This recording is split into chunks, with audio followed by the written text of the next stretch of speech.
Way back when, or back in the day as we like to say in these videos, was there a game that all the magazines raved about, all your mates spent every waking minute playing, but you just thought, nah mate, that shit's not for me?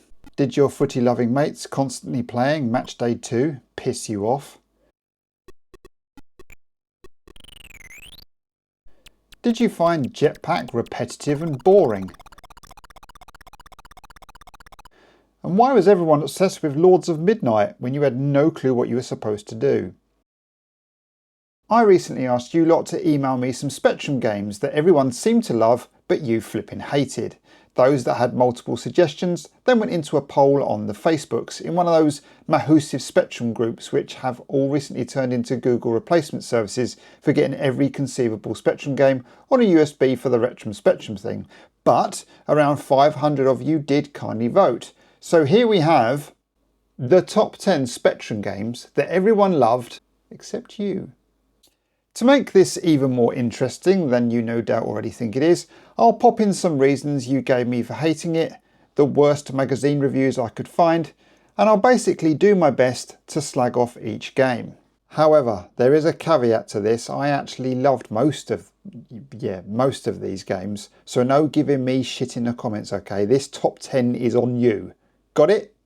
Okay, we start off at number 10 with a game that has my favourite Spectrum cassette artwork ever in it, so that's nice.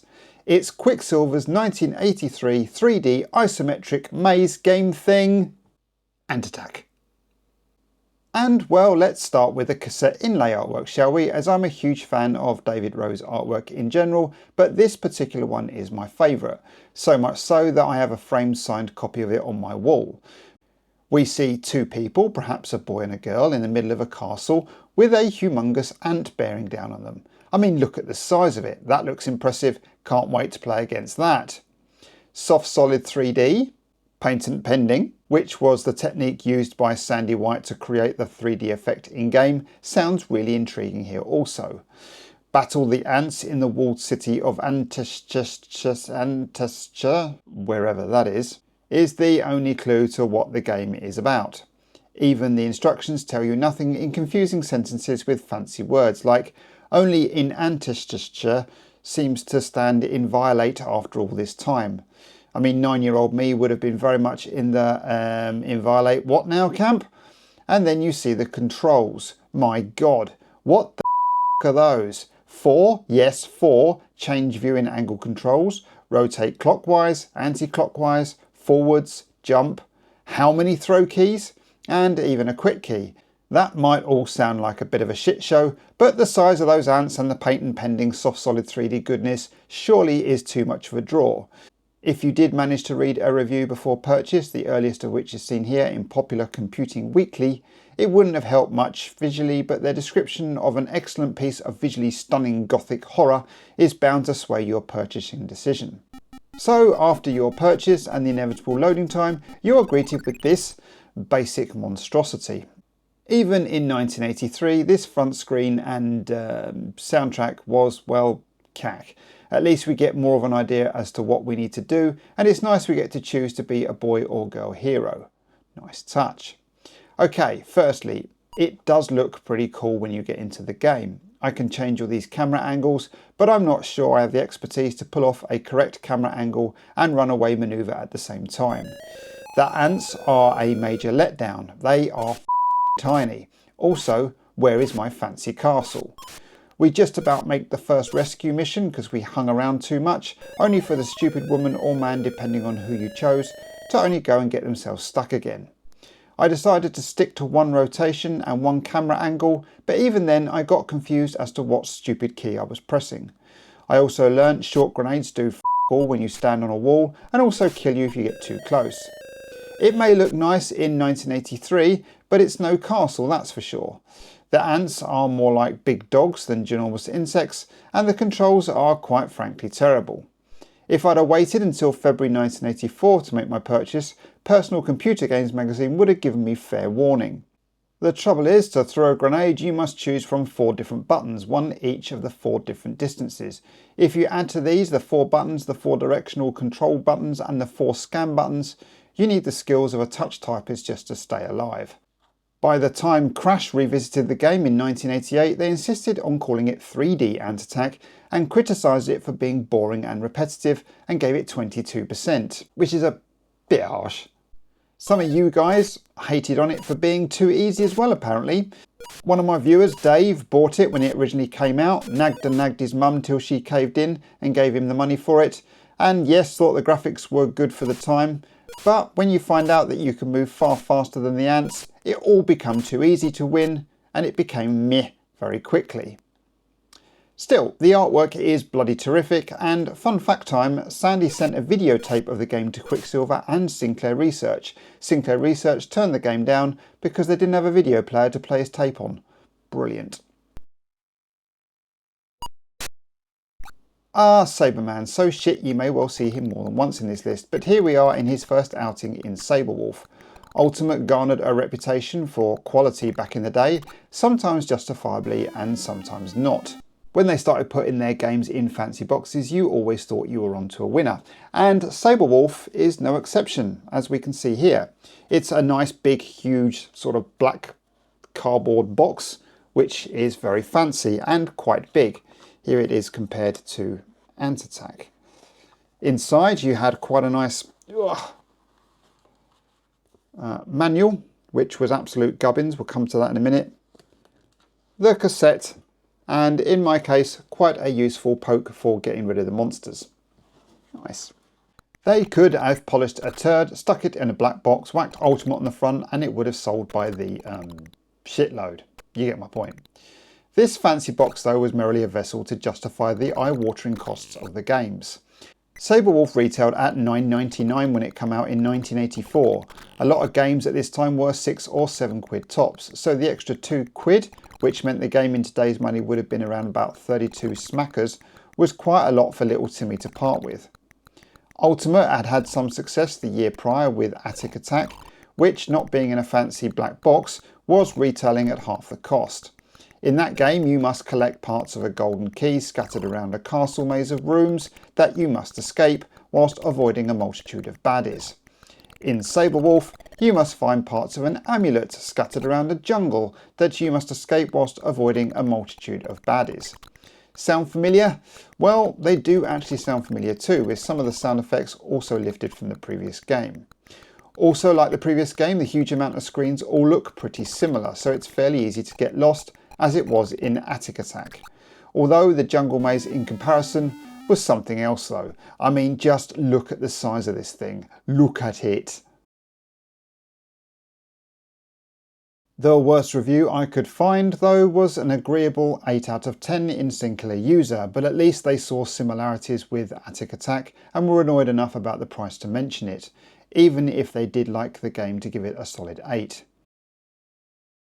So what did you lot not like about this arduous Jungle is Massive adventure then?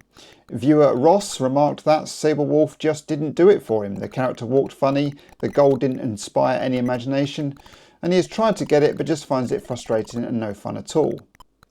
Andrew nominated Sabre Wulf because he always got lost in the levels that all looked the same, and the game lacked the interesting puzzles and mechanics found in many other Ultimate games. And well, on this occasion it's difficult not to agree. I wasn't all that enamoured by it back then, and it still doesn't resonate with me now, so any angry comments about your love of this game are purely justified in the comments below. I hate the way things can come at you from certain angles that are indefensible. I hate that some baddies are unkillable and sometimes appear right when you do on a new screen. Don't get me started on the keyboard controls, which are largely responsible for my utter turdfest attempt at gameplay you are witnessing right now. I didn't have a joystick back in 1984, so keys it is. No redefinable option in this premium product. Oh no, we get. Are you ready? Are you ready for these keys? Q, W, E, R and T for fire. Jesus wept, on what planet are they conceivably good keys to use? It's literally impossible to get anywhere. Have a go if you can. It's honestly total rubbish having the up and down key on the same line of keys, and my 50-year-old brain can't comprehend such evilness. The included instruction manual is nothing more than just a load of convoluted made up nonsense that doesn't actually help you play the game, so that's pretty shit as well. All in all, I think Sabre Wulf deserves to be here.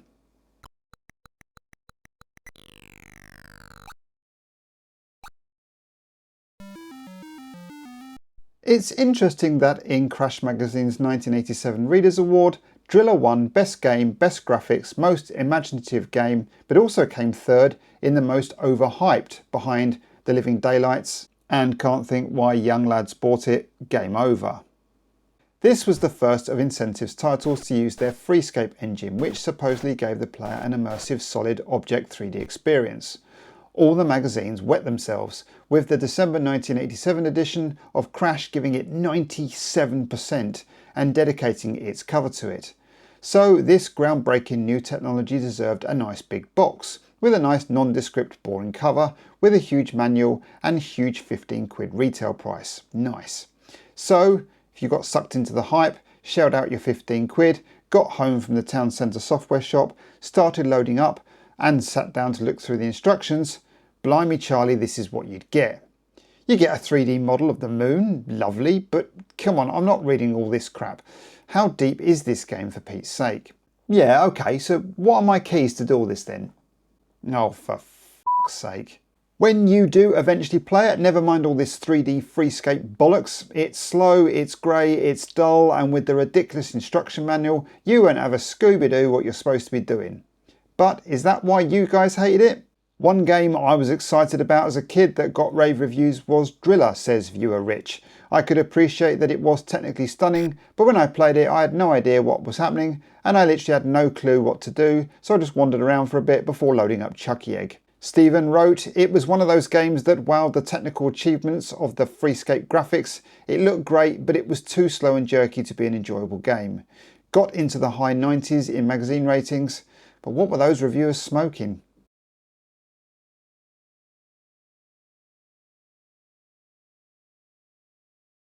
See, told you he'd pop up again. Sabre Man is back, but this time he's jumping around like an idiot in the Underwurlde, where he gallivants around a big maze trying to find his way out again. At least there's no amulet or key to find this time round, and just the exit.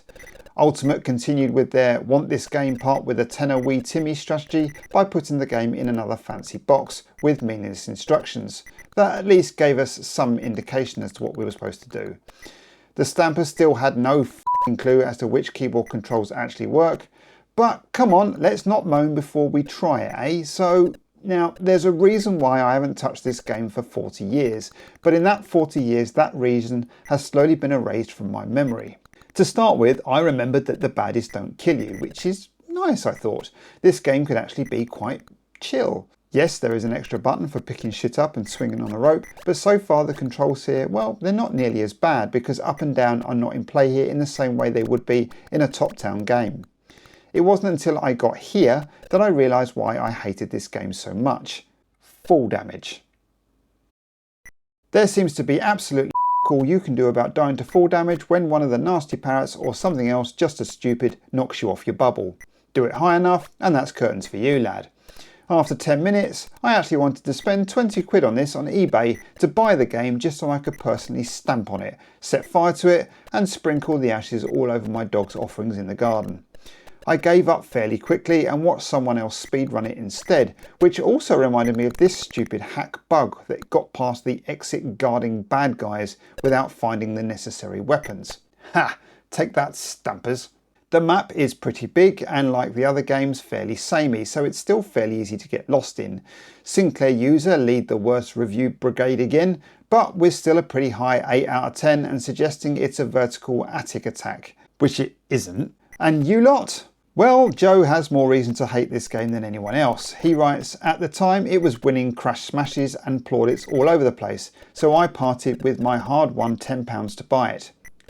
Hated it. There's a section where Sabre Man has to jump onto a bubble and float 2 or 3 screens up. You then have to time a leap to the right and land on a ledge, but I couldn't. Time and time again I'd wind up on the bottom again and be forced to try again. Remember when the newspapers blamed violence on video games? This game and Fox Fights Back caused me to punch my beloved Specky and shout in rage that my mum come rushing in. And for the next 20 years, whenever I had the hump, it would be because I played video games, according to her. So there you have it, 20 years of anger issues blamed solely on Underwurlde. I rest my case.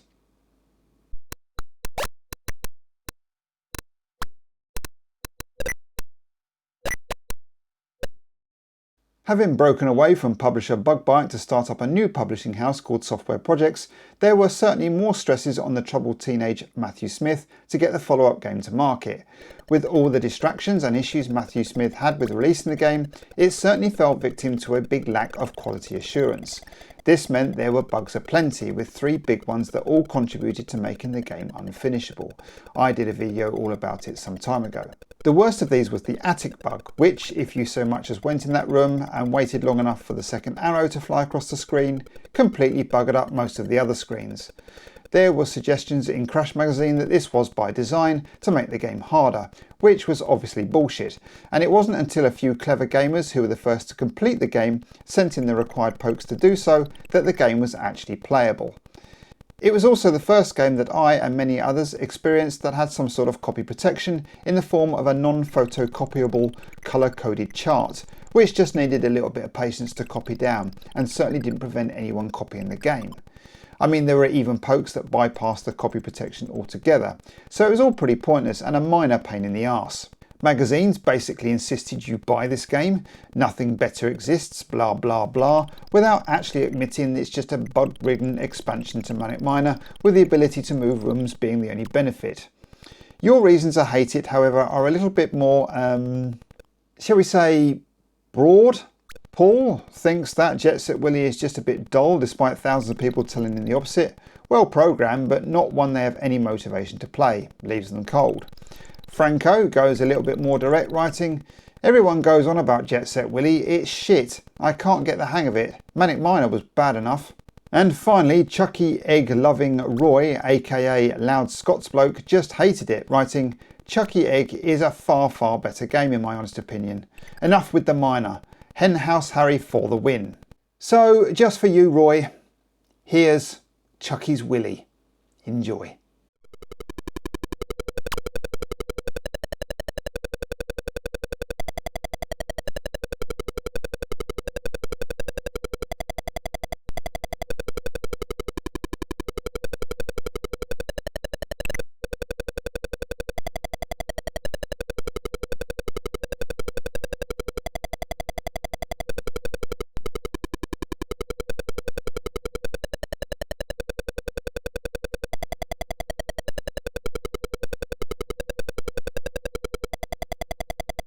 Well, butter my baps, I thought everyone loved school days back in the day because most of us were at school. And the absolute genius of this game is featuring it in a bloody school, where you can get up to all sorts of mischief, right on the board, punch the school SWAT, catapult a teacher. I mean, come on guys. But some of you hated it. So let's see why exactly, and yeah, thanks for the detailed reasons everyone. Mike wrote, "School Days was a game I just couldn't grasp and thought was very overrated. Maybe just too hard for me at the time." Too hard, okay. Sarah found it dull when everyone else seemed to love it. Dull? Alright, okay. And Johnny from Denmark just hated it. Couldn't see what people saw in Spectrum games like School Days or Little Computer People. Hate. Excellent. So, hateful, dull and too hard. Maybe the magazines can help. Sinclair Programs here gave it 75%, so something surely was said here. Well, no, and probably the reason I've never heard of stupid Sinclair Programs magazine, as they just talk about what you do in the game and then mark it with no criticism at all. So I'm no further forward, so I'm going to have to play it, and I haven't played it in a while, so I'm going to give it a go and try and bring my inner child to the table. That doesn't sound right. And fondly play this like I did back then, to try and work out what upsets you. So let's look at the original cassette inlay first, and straight off the bat this front cover is no Anzatag, is it? I presume that's Boy Wonder, but he looks like he's in his 40s. Tough paper around there, mate. The instructions pretty much tell you how to complete the game, which is a welcome addition after suffering the stupid Ultimate ones. We get all the school rules and actually quite nice QAOP keys, but the fire keys are stupid. H for hit and F for fire is daft. But all in all, the instructions offset the shitty cover art. When you start the game, you can put in your own names, which is cool but also arduous, so I couldn't be bothered with that. And I swear to you, this happened on my very first go. I got told to stay away from mump-induced Angel Face, only for Angel Face to be right behind me and unavoidable.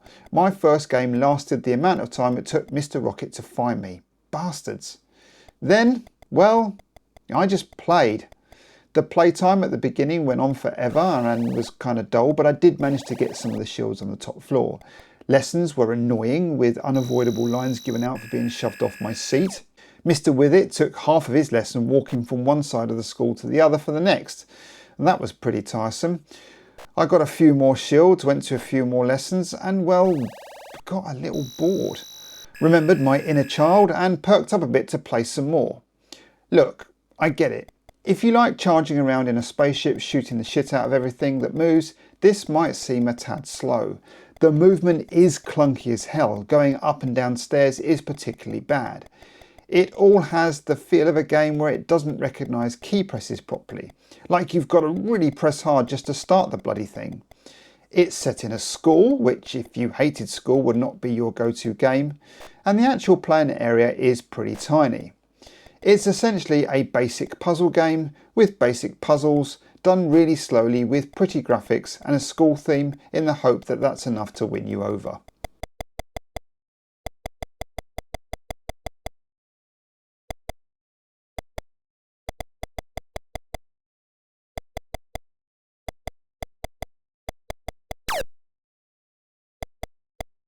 Well, if you hated Sabre Wulf and Underwurlde, you might as well add the granddaddy of isometric hell into the mix with the next Sabre Man adventure, Nightlaw. Now, off the bat, I don't think anyone can moan about the graphics here. In 1984 on the ZX Spectrum, this was nothing short of breathtaking. Famously finished earlier than some other Ultimate games, but held back because it was considered that good, it really felt like you were in control of a cartoon or something. I for one remember being truly blown away by it. It has the reason to charge 10 quid box, and yes, the instructions are just as bat crazy and incoherent as the other games, but at least there is an inkling to what is going on here, and it has also improved controls. There is no stupid every flipping key on one row keys finally, so that's a plus. And it certainly controls better than the other isometric offerings at the time, like Ant-Attack for example. It feels a little sensitive though, and I'm not sure I would ever say it's great, but it's not terrible either. Get to some tricky jump where you can't really tell how far or whereabouts you are and die most of the times trying, and you'll see what I mean, but that's more of an isometric issue really rather than a control one.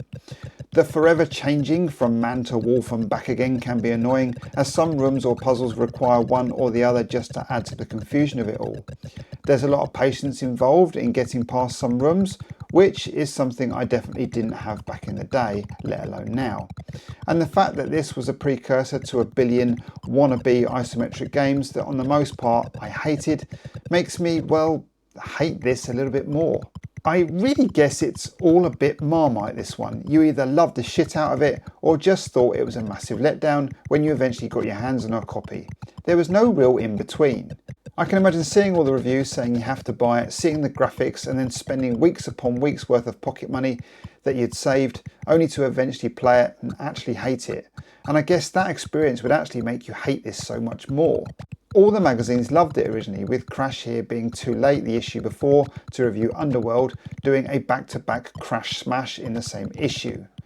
In the same stupid feature that slagged off Ant-Attack in Crash some 4 years on from the original release, the game gets its worst review at 51% and is solely blamed for the deluge of isometric shit that followed it, which is a little harsh.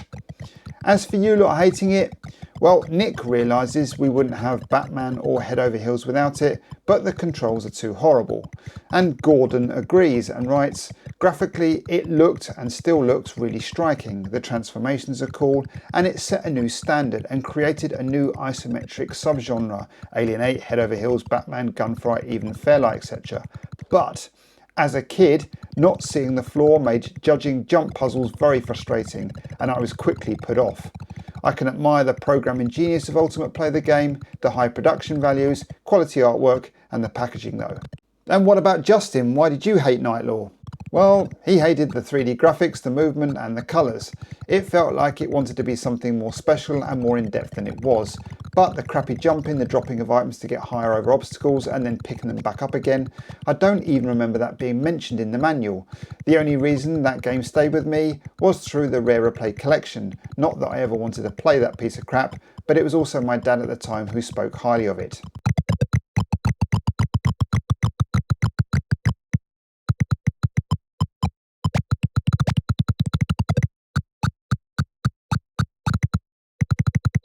1982 was as early as it gets for Specky games, and this was pretty much everyone's first foray into text adventures on the system, something we had not seen or experienced before. There was always one clever kid in your class at school that was reading The Hobbit whilst the rest of us were struggling to determine what colour hat Johnny or Jennifer wore. When a graphical representation of the book was available for us to control on our TVs at home though, it felt magical that you could explore and ultimately die in this adventure all by yourself. Dying though would mean that you got to grips with how you moved around and interacted with things in this game. You had to type shit in. What the hell? Originally coming with the book included, the cover of which was a massive nostalgia trip for me when I saw it for the first time in 40 odd years, the very early versions of the game couldn't be completed, as you couldn't get to the dragon to actually kill the thing. It might well have been the sort of game your parents forked out for in the hope that it was an educational title that would encourage you to read the book. I certainly had this book at the age of 8 or 9, and I remember thinking it was huge, far too long for me to finish. The game had more appeal though. I mean, it's a game, right? Not a stuffy old book. Although when you start playing the game, you soon realise that reading pages of the book, understanding what is happening on those pages, becomes less arduous than trying to figure out what's in this chest. Look at this chest. Examine this chest. Even climb into the frickin' chest. What's in it? Who knows, because the game won't tell me, even though I feel like I'm asking it all the right questions. And here lies the problem. The instructions are fairly detailed, which is fair enough, with explanations of something called English that help determine how you perform a certain action, but by the time you read it all, it fills you with dread that there might be 101 different ways to figure out a puzzle. It soon becomes just a laborious spelling and writing test that you hated enough at school anyways, so why would you do it in your spare time also? I recently watched a speedrun of the game which finished it in 7 minutes. Probably half that time is waiting for the stupid graphics to draw. And reading the comments, it's mainly filled with people hating the fact they couldn't work out some stupid action that would have been illogical back then and never completing the thing. I actually thought there were hundreds of screens to see and wait for to load, but actually there isn't that many, most of which were honestly pretty crappy and looked dated very quickly. The earliest magazine review as such was in a section looking at Spectrum software in general in the January 1983 edition of Your Computer magazine. What's interesting here is the deluge of arcade clones that was already becoming a bore, and although other text adventures did seemingly exist, it was the cool graphic nature of The Hobbit with a story that everyone was familiar with that garnered praise. They did however dislike some of the text adventure traits that were on show here in this graphical improvement. The fact that Thorin just shows up all over the place offering nothing except telling you to hurry up every 2 minutes. And it seems you hated it for the same reasons. It was either the type of game you instantly loved and put you on a path of enjoying text adventures throughout your gaming journey, or this was the beginning and end of your text adventure journey with just a, nah mate, this shit ain't for me. Michael emailed in possibly the shortest explanation for hating a game by saying, a few nice pictures, but what a dull game. Alan's email went a little further, writing, if I wanted to type in words, I would have bought a typewriter. I bought the rubber key wonder to give it a good mashing on the QWOKP keys, often with space added to the mix for extra complexity.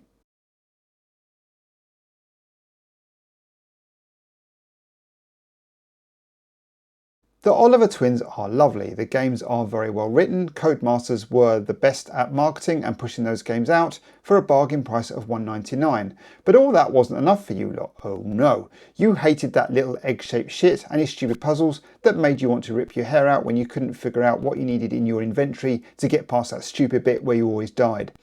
It's very possible that because the price point and cute cartoon graphics sucked you in, nearly all of us that had a Spectrum back in the late 80s or early 90s would have almost certainly played a Dizzy game at some point and either lapped up the convoluted puzzles or wished we'd spent our £2 at the Wulf's pick and mix instead.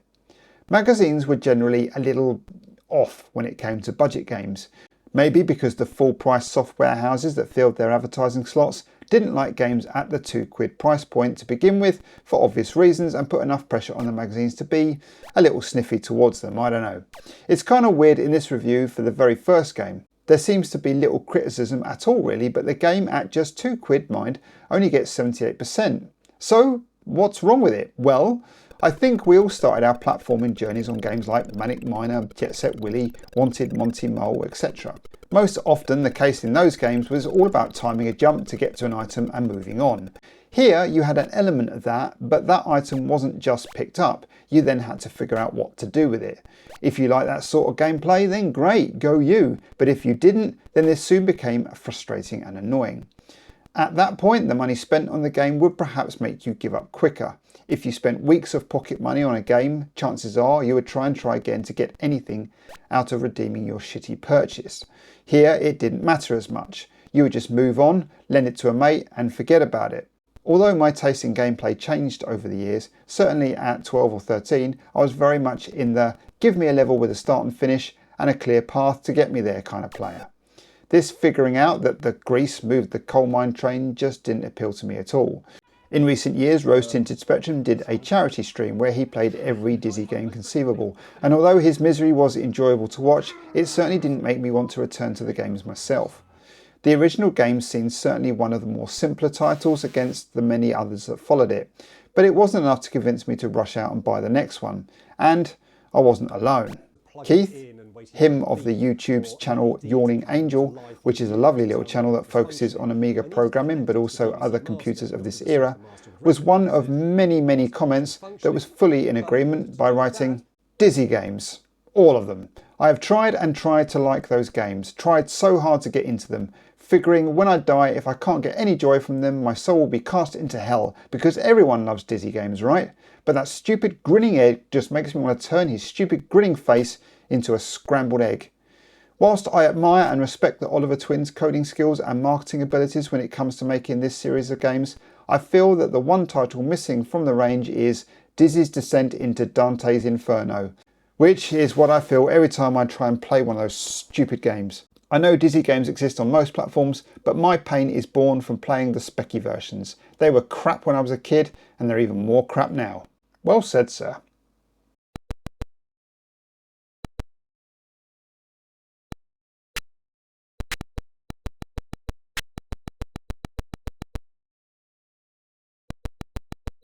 And number one by a country mile, and a game that I spent hours playing in my youth, but we'll come to that in a minute.